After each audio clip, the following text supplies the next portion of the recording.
Olá a todos, vamos continuar o nosso estudo da termodinâmica ao abordarmos o conceito de gás ideal, que é uma simplificação bastante útil e que irá aparecer bastante vezes. Comecemos por rever o conceito de pressão. A pressão, P, é igual a F sobre A, ou seja, é a força por unidade de área e é uma grandeza escalar. A unidade SI de pressão é Newton por metro quadrado, que é igual a Pascal, em homenagem ao físico francês Blaise Pascal, que clarificou o conceito de pressão. Nestas aulas iremos utilizar outra unidade de pressão, que como vamos ver vai ser bastante mais útil no estudo da termodinâmica, que é a atmosfera, em que uma atmosfera é igual a 1,013 vezes 10 elevado a 5 Pascal.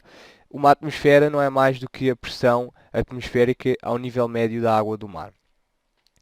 Para melhor visualizarem o conceito de pressão, vamos considerar um seguinte exemplo. Consideramos uma folha de papel à pressão atmosférica, ou seja, P igual a uma atmosfera. Qual é que é a força exercida numa das faces de uma folha de papel por ação do ar? Ora bem, a área da folha de papel é aproximadamente 10 decímetros quadrados, da ordem de 10 decímetros quadrados, logo a força é aproximadamente igual à pressão vezes a área, que é aproximadamente igual a 10 elevado a 5, 10 elevado a 5, que é uma atmosfera, vezes 10 elevado a menos 1 metros quadrados, que é a área, que é aproximadamente 10 elevado a 4 newtons, que é uma força gigante, cerca de 10 vezes superior ao peso de uma pessoa com uma massa de 100 kg. Nesse caso, o peso é 100 vezes o g, que é aproximadamente igual a 10, que é 10 elevado a 4 newtons. Perdão, 10 elevado a 3 newtons. E agora surge naturalmente a pergunta: como é que a folha consegue resistir a esta força? A explicação reside no facto de que existe uma força do mesmo modo e na mesma direção, mas no sentido oposto. Deste lado temos esta força, mas do lado oposto temos uma força exatamente igual. Porquê? Porque também temos aqui uma pressão atmosférica. Assim, as forças compensam, a força total é nula e assim conseguimos abanar uma folha no ar sem sentirmos qualquer tipo de resistência. Agora que clarificámos o conceito de pressão, vamos estudar as primeiras experiências feitas com os gases ideais. A primeira foi feita por Boyle no século XVII, em que executou uma série de experiências com gases rarefeitos, gases com pequena concentração, como por exemplo o ar da sala em que vocês estão. Boyle colocava o gás num recipiente com um pistão, com uma área de secção S conhecida, a temperatura constante, T igual a constante, e o pistão estava livre, podia-se mexer, e de seguida aumentava a pressão do gás, colocando pequenas massas conhecidas em cima do pistão.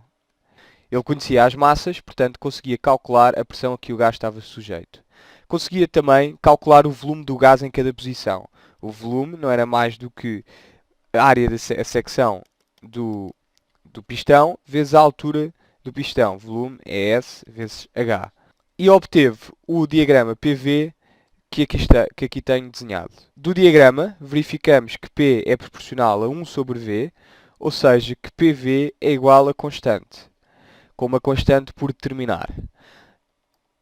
Este resultado é conhecido por lei de Boyle-Mariotte, pois também foi descoberto independentemente por Mariotte, embora mais tarde. Já no século XIX, Gay-Lussac pegou em vários gases rarefeitos e variou as suas temperaturas medindo a pressão a volume constante. Obteve o gráfico que eu tenho aqui desenhado. Por exemplo, aqui temos o gás 1, aqui temos o gás 2.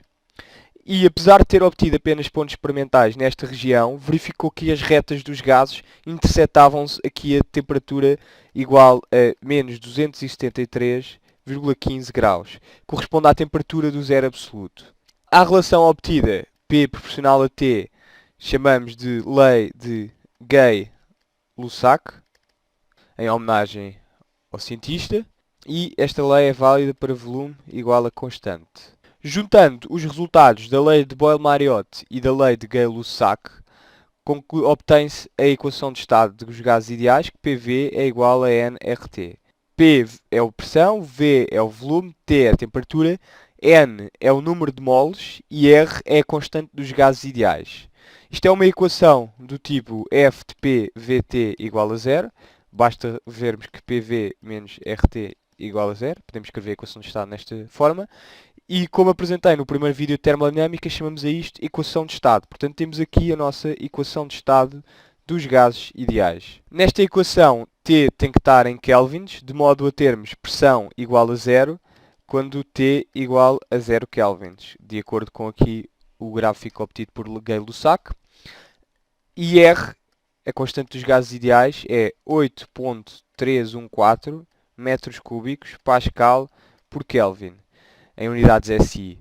Podemos escrever aqui as unidades. Pre tem unidades de Pascal, volume tem unidades de metro cúbico, N tem unidades de mol, R tem estas unidades aqui e T tem unidades de Kelvin. Acontece que por vezes a equação dos gases ideais aparece definida em termos da massa e a massa molar é absorvida no R. Nesse caso, que não vamos utilizar nos nossos vídeos futuros, o R depende de material para material, porque tem a massa molar absorvida. Para finalizarmos, basta definirmos o que são gases ideais. Os gases ideais são gases que verificam esta equação de estado. E esta equação de estado pressupõe duas condições. Essas condições são que o gás não ocupa volume no recipiente, ou seja, as moléculas têm volume desprezável. O volume efetivamente ocupado pelo gás é simplesmente o volume do recipiente onde o gás está. E 2, as interações intermoleculares do gás são desprezáveis. Assim, vemos imediatamente que um gás rarefeito, como por exemplo o ar, é um gás ideal. Tem um gás que tem poucas moléculas, é rarefeito, portanto o volume que elas ocupam à partida é desprezável, tal como as suas interações. Daí ter referido gás rarefeito nas experiências de Gay-Lussac e de Boyle antes de introduzir exatamente o que significa um gás ideal, que é um gás que verifica estas duas condições aqui. É tudo sobre o gás ideal e no próximo vídeo vamos analisar a primeira lei da termodinâmica. Até à próxima.